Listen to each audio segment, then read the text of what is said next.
Welcome to Brainish English Stories. Once there was a king's son. He said to his father, "I want to get married." "No, no," said the king. "You must not be so quick. Wait until you do something brave.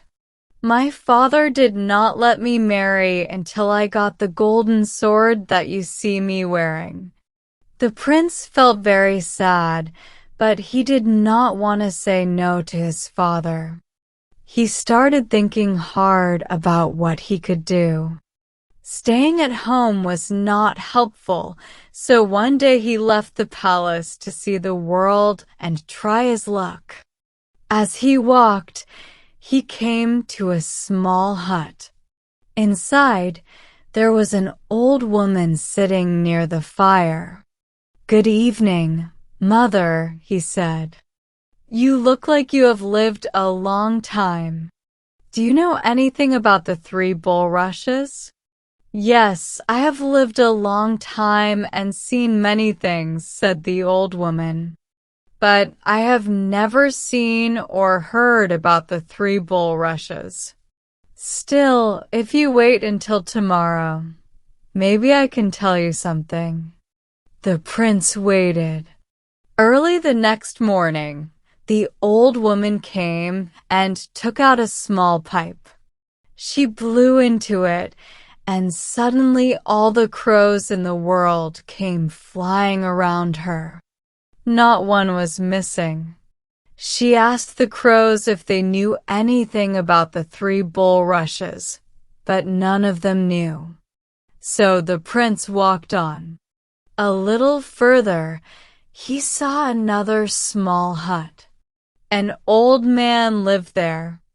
The prince asked him the same question, but the old man said he didn't know. He asked the prince to stay for the night. In the morning, the old man called all the ravens. But the ravens didn't know anything either. The prince thanked him and left. He walked so far that he passed through 7 kingdoms. One evening, he came to another small house. An old woman was inside. "Good evening, dear mother," the prince said politely. "Good evening to you, my dear son," said the old woman. "You are lucky you spoke to me, or you could have died in a terrible way. But where are you going?" "I am looking for the 3 bulrushes. Do you know anything about them?" "I don't know," she said. "But wait until tomorrow. Maybe I can help then." The next morning, she blew on her pipe. Suddenly, all the magpies in the world flew to her. Only one magpie was missing. It had a broken leg and wing. The old woman sent someone to bring it. When she asked the magpies, only the hurt one knew where the 3 bulrushes were. Then the prince left with the hurt magpie. They walked and walked until they came to a very tall stone wall. "Prince," said the magpie, "the 3 bulrushes are behind that wall." The prince did not wait. He rode his horse toward the wall and jumped over it. Then he looked around, found the 3 bulrushes, pulled them out of the ground, and started going back home. As he was riding, one of the bulrushes hit something. It broke open and, just think, a beautiful girl jumped out. She said, "My dear love, you are mine and I am yours. Please give me a glass of water." But the prince had no water. So the beautiful girl flew away. The prince broke the 2 bulrush to see what would happen. The same thing happened again.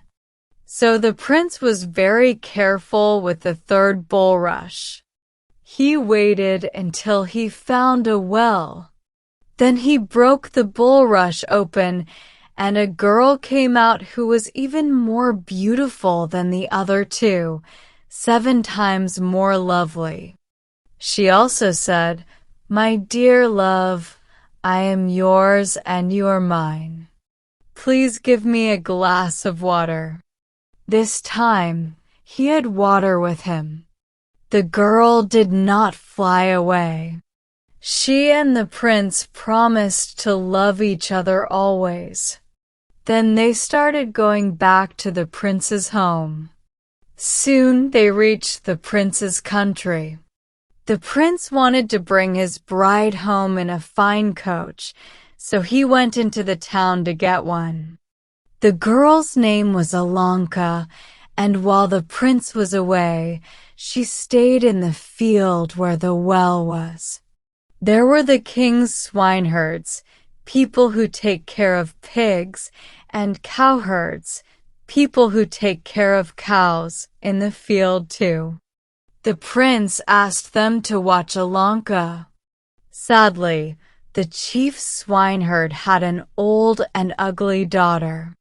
While the prince was gone, he put fine clothes on his own daughter and threw Alanka into the well.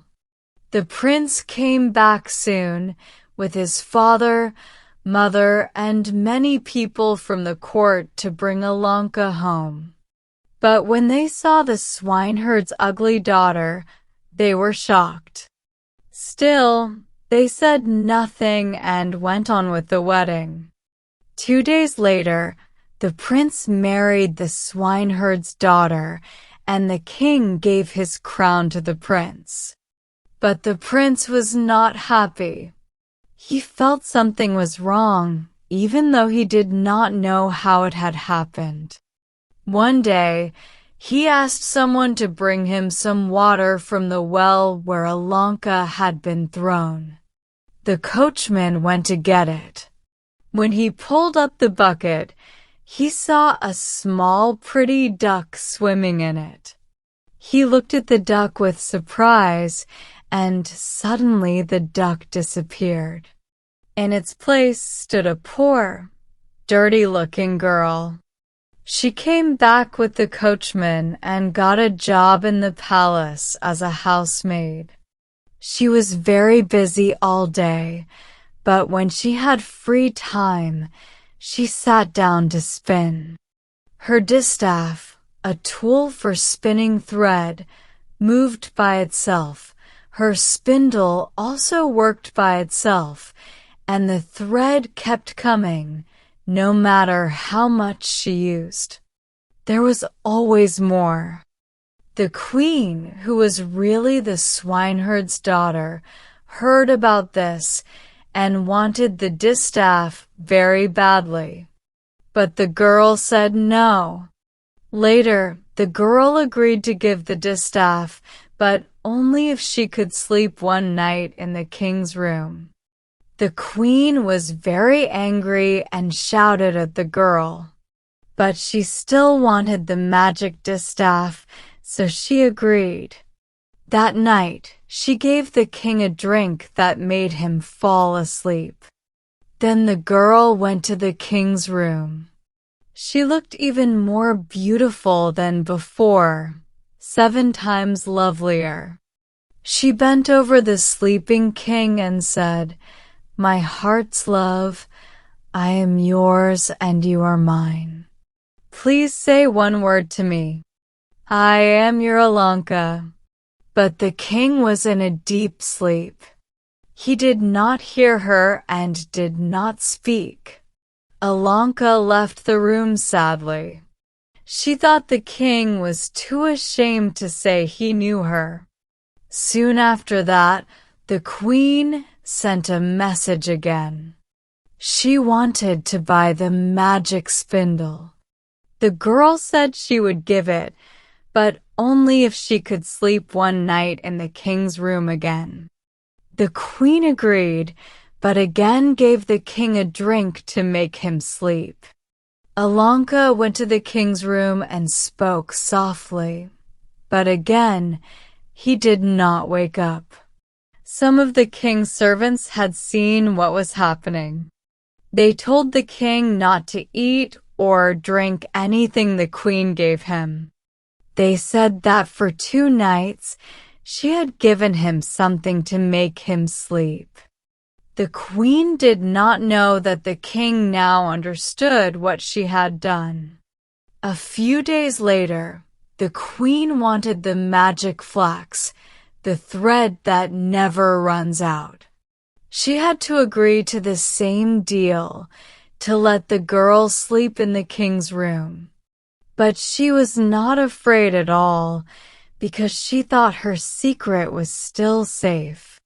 That night at supper, the queen gave the king many good things to eat and drink. But he said he was not hungry and went to bed early. The queen was very sorry that she had made the promise to the girl, but it was too late to stop her. Alanka came into the king's room, where he was waiting for something, though he didn't know what it was. Suddenly, he saw a beautiful girl bend over him. She said, "My dearest love, I am yours and you are mine. Speak to me. I am your Alanka." At these words, the king's heart jumped with joy. He got up quickly, hugged her, and kissed her. Then Alanka told him everything that had happened since he left her. She told him how she was thrown into the well and how the swineherd's daughter took her place. When the king heard all this and how Alanka had suffered, he was very angry. He gave the order that the swineherd, his wife, and their daughter should all be hanged. And that is what happened.